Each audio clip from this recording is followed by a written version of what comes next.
आज हम elasticity of demand के पार्ट सेकंड पर चर्चा करेंगे। पार्ट फर्स्ट में हमने डिग्रीज ऑफ प्राइस इलास्टिसिटी पर चर्चा की थी। डिग्रीज कितने प्रकार की होती है और जो है प्राइस इलास्टिसिटी का जो कंसेप्ट क्या होता है। आज जो सेकंड पार्ट है इसमें हम मांग की कीमत लॉस को मापने की विधियों का विस्तार से विवेचन करेंगे। इसकी विधियाँ जो अलग अलग प्रकार से अलग अलग अर्थशास्त्रियों द्वारा बताई गई है।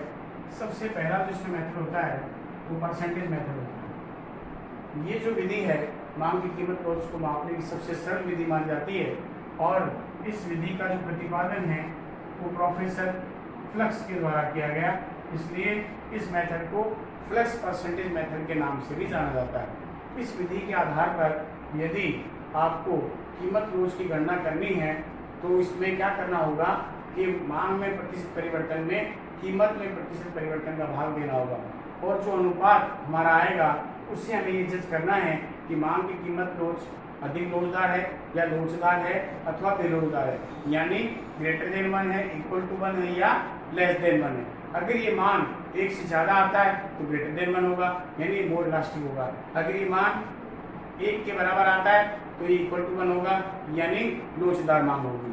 अगर ये 1 से कम आता है तो बेलोचदार मांग होगी, यानी अनइलास्टिक डिमांड होगी। इसके लिए हम एक एग्जांपल ले सकते हैं। फॉर एग्जांपल यहाँ पर इस प्रकार लेते हैं कि percentage change in price and percentage change in quantity demand. For example यहाँ ये देखिए कि यहाँ पर 10% मूल्य में परिवर्तन है, यहाँ पर 15% जो है वो उसकी मांगे की मात्रा में परिवर्तन है। दूसरी स्थिति हम लेते हैं 10% मूल्य में परिवर्तन है और उतना ही परिवर्तन हम जो उसकी मांग में दर्शा रहे हैं। तीसरी स्थिति जो है इसमें 10% का परिवर्तन, इसमें 5% का परिवर्तन है। इसका फॉर्मूला क्या होता है? ईपी बराबर percentage change in demand upon percentage change in price, यानी मांग मात्रा में प्रतिशत परिवर्तन बटा मूल्य में प्रतिशत परिवर्तन। अगर हम इस फॉर्मूले को इस पर अगर अप्लाई करें तो ये होगा 15/10 यानी 1.5 और 1.5 1 से ज़्यादा है तो ईपी ग्रेटर देन 1 होगा। इसको हम जो है मोर इलास्टिक डिमांड के रूप में डिनोट करेंगे। दूसरी कंडीशन में बोथ आर द इक्वल, यानी यहाँ पर जो मान आएगा इक्वल टू 1 आएगा। क्यों? क्योंकि percentage change in price is equal to percentage change in quantity demanded है। एंड द थर्ड कंडीशन में 5% अपॉन 10% है, यानी 1/2, यानी 1 से कम है। इसका मतलब है यहाँ पर जो मांग कीमत लॉस है वो बेरोजगार होगी, क्योंकि यहाँ पर जो मान है वो इस प्रकार से 1 से कम होगा। तो इस प्रकार इस विधि के आधार पर जो है हम आसानी से मांग की कीमत लॉस की गणना कर सकते हैं। टोटल आउटले मेथड, इसको टोटल एक्सपेंडिचर मेथड भी कहते हैं। टोटल आउटले मेथड कह दीजिए या टोटल एक्सपेंडिचर मेथड कह दीजिए। ये मेथड प्रोफेसर मार्शल द्वारा दिया गया। मार्शल ने इस विधि के आधार पर मांग की कीमत लॉस की गणना करने में कीमत में परिवर्तन होने पर मांग मात्रा में होने वाले परिवर्तन को नहीं लिया, बल्कि इस विधि में मार्शल ने बताया कि मूल्य में परिवर्तन होने पर उपभोक्ता के कुल व्यय पर क्या प्रभाव पड़ता है। What will be the effect on the total expenditure due to change in price of the commodity in the market. इसमें क्या करना है? इसमें मार्शल ने 3 बातें बताई। पहली बात ये बताई कि अगर मूल्य के गिरने पर उपभोक्ता का कुल व्यय अगर बढ़ता है, मूल्य के गिरने पर यदि उपभोक्ता का कुल व्यय बढ़ता है तो वहां पर मांग की कीमत लॉस इकाई से अधिक होगी, यानी अधिक लोचदार होगी। नंबर 2, अगर मूल्य में कमी होने पर उपभोक्ता का कुल व्यय स्थिर रहता है, यानी कुछ भी परिवर्तन नहीं होता, उसमें मूल्य में परिवर्तन हो रहा है, मूल्य घट जाए या बढ़ जाए लेकिन उसका टोटल एक्सपेंडिचर उतना ही रहता है, वह अपने कुल व्यय में कोई परिवर्तन नहीं करता, तो वहां पर मांग की जो कीमत लॉस इकाई के बराबर होगी, यानी लोचदार होगी। और तीसरी स्थिति, यदि मूल्य के कम होने पर कुल व्यय भी कम हो जाए अथवा मूल्य के बढ़ने पर कुल व्यय भी बढ़ जाए तो उस स्थिति में या उस अवस्था में मांग की कीमत जो लॉस है वो इकाई से कम यानी बेलोचदार होगी। तो इसका हम इस प्रकार से एग्जांपल ले सकते हैं। किस प्रकार से होगा? देखिए, यहाँ हम लेंगे प्राइस, यहाँ पर हम लेंगे क्वांटिटी यानी मांग की मात्रा, और यहाँ पर आ जाएगा हमारा टोटल एक्सपेंडिचर जिसको आप आउटले कहते हैं, और यहाँ आ जाएगी इलास्टिसिटी। इस प्रकार से होगी। यहाँ पर देखिए 6, 5, 4, 3, 2 और 1 ये मूल्य है जो ये दर्शा रहा है कि लगातार बाजार में वस्तु का मूल्य कम हो रहा है, और मूल्य कम होने पर क्या होता है कि मांग बढ़ती है। जैसे जैसे मूल्य कम होता है मांग बढ़ती है। आपको पहले तीसरा नंबर जो कॉलम है वो आएगा one column multiply by second column, then we get the total expenditure. तो मल्टीप्लाई करेंगे तो 6, 10, 14, 14, 10 और 6, ये हमारा टोटल एक्सपेंडिचर हो गया। यानी उपभोक्ता के द्वारा किया जाने वाला कुल व्यय है विभिन्न मूल्यों पर।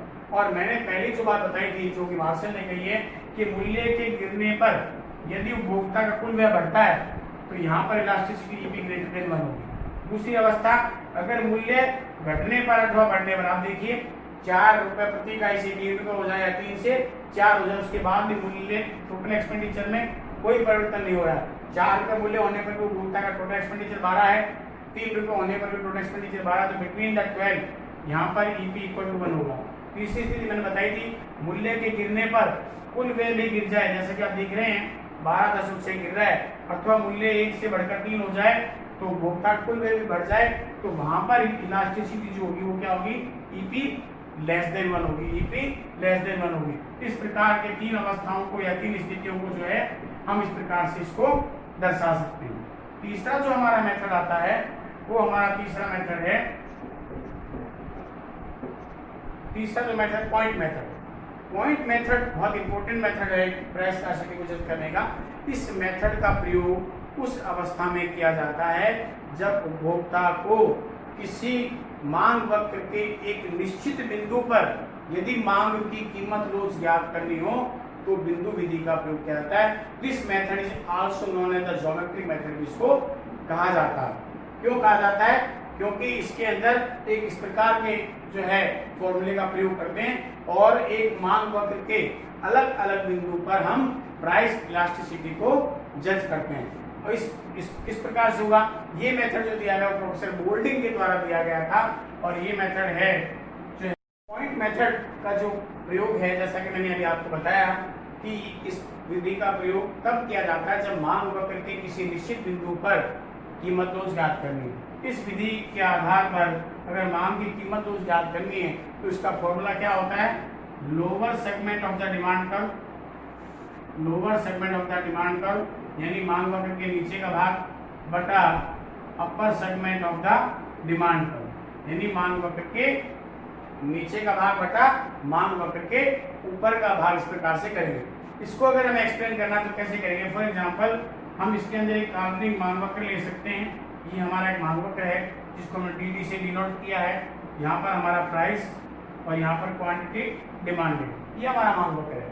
ठीक है, इसकी हम कोई भी लेंथ मान लेंगे। सपोज कीजिए, मान लिया हमने, suppose the length of demand curve equal to 10 inch. इन 10 इंच की हमने लेंथ माननी है। क्या करना है, ये हमारा डिमांड कर्व है और इसमें सबसे पहले इसके 2 पार्ट करने हैं।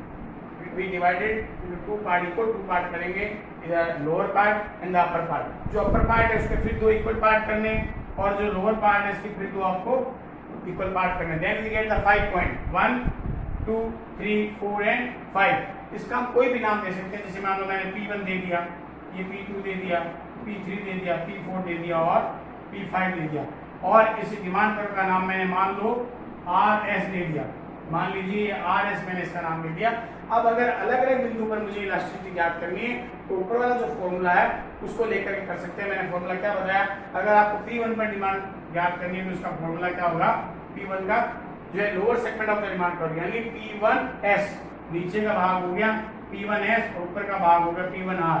तो इसका मतलब है P1 से S तक की जो दूरी है वो पूरी है 10 इंच, तो 10/0 और 0 से अगर डिवाइड करते हैं किसी फिगर को, then we get the infinitive यानी अनंत होता है। और यहाँ पर इलास्टिक जो है वो क्या होगी, अनंत होगी, जिसको आप परफेक्ट इलास्टिक कहते हैं। अगर आपको P2 पर याद करना है तो P2 पर फॉर्मूला क्या होगा, P2S अपॉन P2R।